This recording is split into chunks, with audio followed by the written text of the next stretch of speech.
Yo, what's up? It's Bobby. I want to talk to you about Lightning Network adoption and my thesis on what I believe is going to happen and unfold and how adoption will happen globally. So I'm going to immediately dive right in. So Parker Lewis wrote a piece called Pay Me in Bitcoin and his theory. And he breaks down a few key points. I'm going to place those points right here so that you can see the list as I'm talking. But one of the big things is people have to understand how and why Bitcoin stores value. And it's a balance sheet decision at the end of the day. It's not going to be a thing where businesses just roll it out to tens of thousands of millions of customers.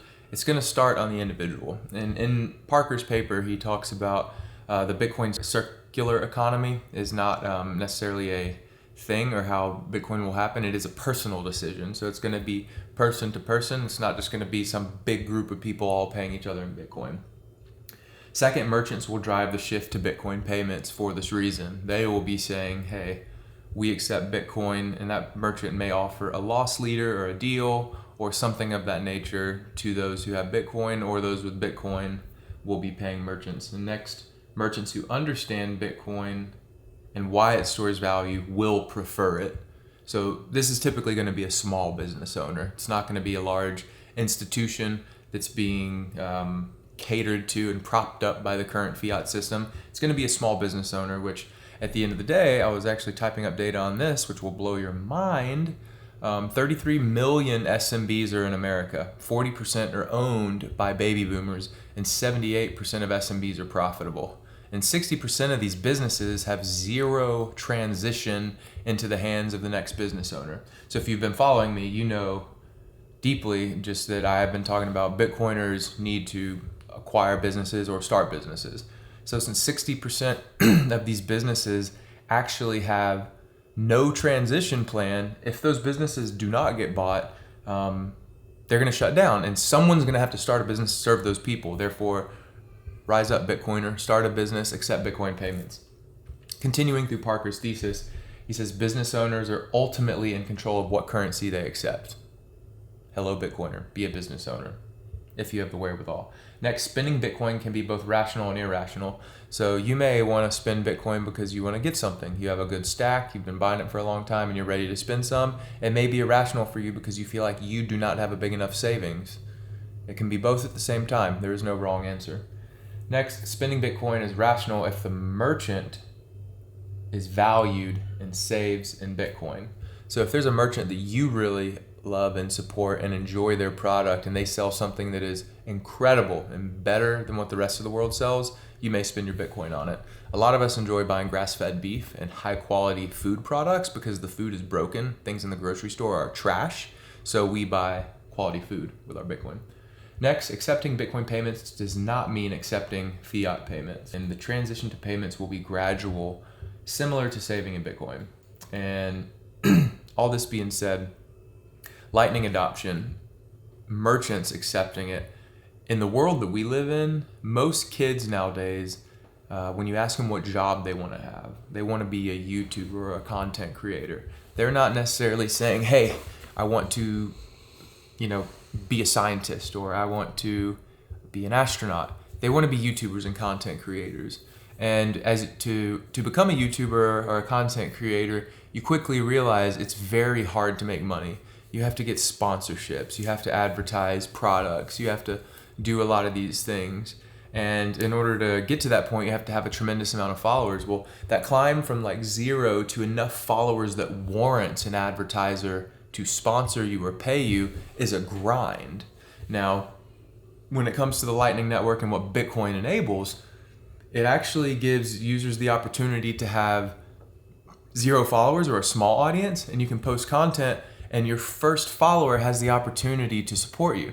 And this movement's called value for value. Bitcoin is the money of the internet. Bitcoin gives us the ability to have an interoperable money that can be used in any nation state. It can be used for any use globally.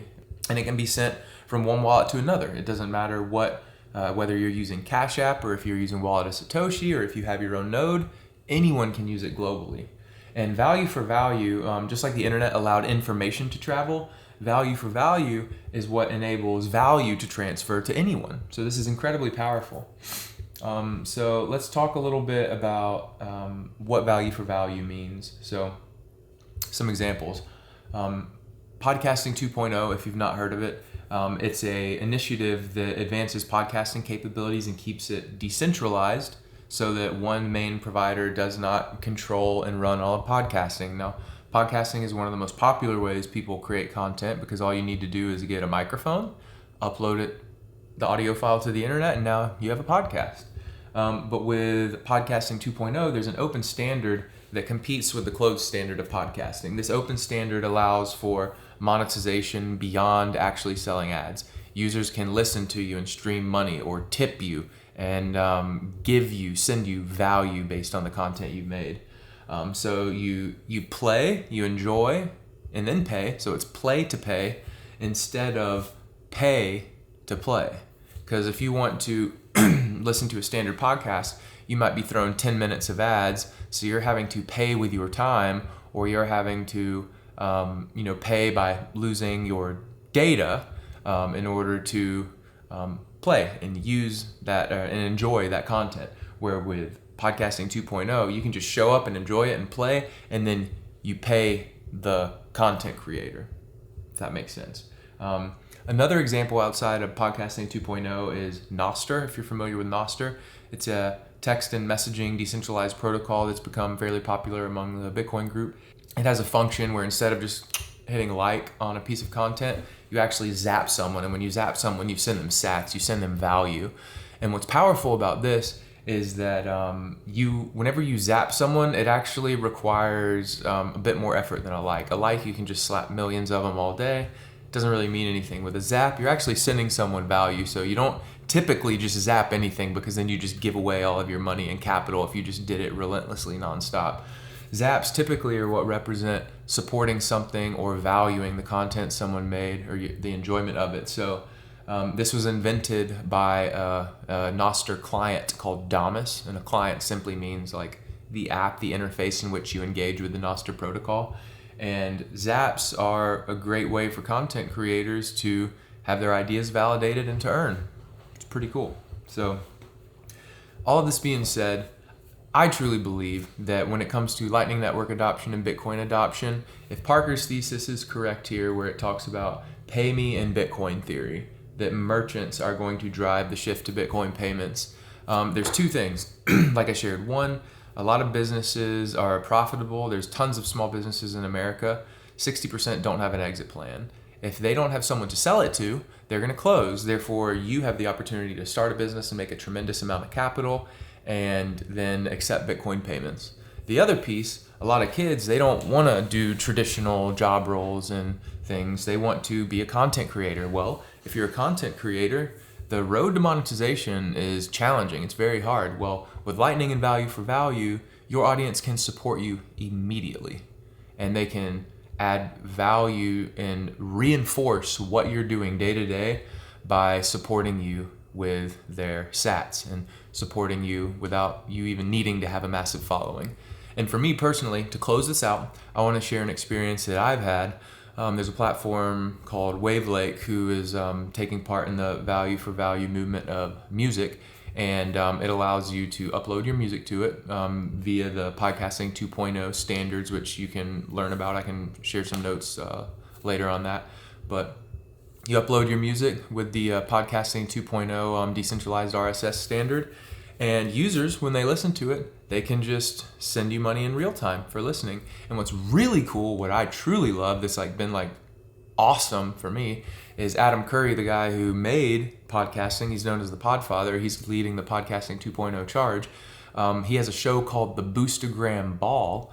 And whenever my song plays on there and users stream and send him money and support his show, he kicks a portion back to me, and I just see money flowing into my wallet.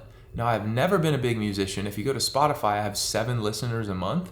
But on Value for Value, every day I see sats flowing in, and people can leave custom messages with some technology that's built into sending a Lightning invoice where they can send me positive affirmations. I've had people say things like, yo, this song stuck in my head, or I sang this to my daughter when she went to sleep last night, or this song is incredible, or, Sugar Baby is amazing, take my sats. So every day I'm getting these affirmations that what I'm doing is good. Like, people are enjoying it, they're getting value from it, and then they're sending me money, which even further validates it. So it's incredible. So the two key takeaways is the pay me in Bitcoin theory is true. It's going to be merchants that drive the shift to Bitcoin payments. But with the younger generation, they truly care about and want to be content creators. So since the road to monetization is quite challenging, there need to be Lightning Network focused tools that enable content creators to monetize their work with zero friction, zero middlemen, and zero hurdles that need to be met. So I could talk about this for another hour. I'm going to digress because this is probably the longest video I've ever shot. But this thesis, I believe, is going to be completely true because it talks to both sides of the token. The business owner, the people who acquire businesses, which are essentially the same, the business owners, and then the new people who are doing their business, their side hustle. And what's fascinating, May in 2022, 40% of people had a side gig. In 2020, only 34% of people did. So big jump. And according to a study, 1/3 of Americans have a side hustle. 50% of them have a side hustle. And a lot of these side hustles are internet related, internet native, because you don't have the overhead of a brick and mortar employees. You can do it digitally. You can do it from your phone.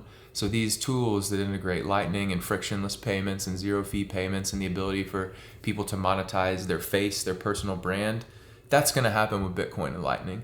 And so get ready. It's being built right now. It's already happening. We'll talk more about some of these tools later, but this is a great kickoff on the thesis of how I believe Lightning and Bitcoin is going to be adopted, playing off of what Parker's written in the Pay Me in Bitcoin theory.